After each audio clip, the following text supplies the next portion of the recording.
AP అసెంబ్లీలో ఎమ్మెల్యేల ప్రమాణ స్వీకారం జరిగిన తీరుపై మాజీ సీఎం జగన్ అభ్యంతరం వ్యక్తం చేశారు.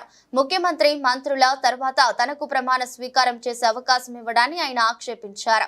తమకు విపక్ష హోదా ఇవ్వరాదని ముందే నిర్ణయించుకున్నారా అని ప్రశ్నించారు.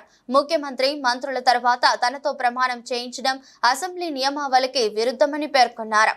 ఈ మేరకు Jagan AP assembly speaker Ayyanna పాత్రుడికి లేఖ రాశారు.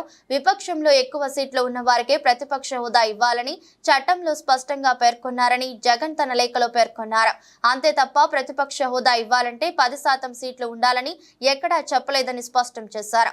అధికారంలో ఉన్న కూటమి ప్రభుత్వంతో పాటు స్పీకర్ కూడా శత్రుభావంతో వివరిస్తున్నారని విమర్శించారు. చర్చేదాకా కొట్టాలంటే స్పీకర్ మాట్లాడిన వీడియోలు వైరల్ అవుతున్నాయని, ఇలాంటి పరిస్థితుల్లో అసెంబ్లీలో తాము గొంతు విప్పి మాట్లాడే పరిస్థితులు లేవని భావిస్తున్నామని జగన్ వెల్లడించారు. ప్రతిపక్ష హోదా ఉన్నప్పుడే సభా కార్యక్రమాల్లో పాల్గొనేందుకు చట్టబద్ధ భాగస్వామ్యం ఉంటుందని, ఈ నేపథ్యంలో తమ లేఖను పరిశీలించి ప్రతిపక్ష హోదాపై నిర్ణయం తీసుకోవాలని జగన్ స్పీకర్ అయ్యన్న పాత్రుడిని కోరారు.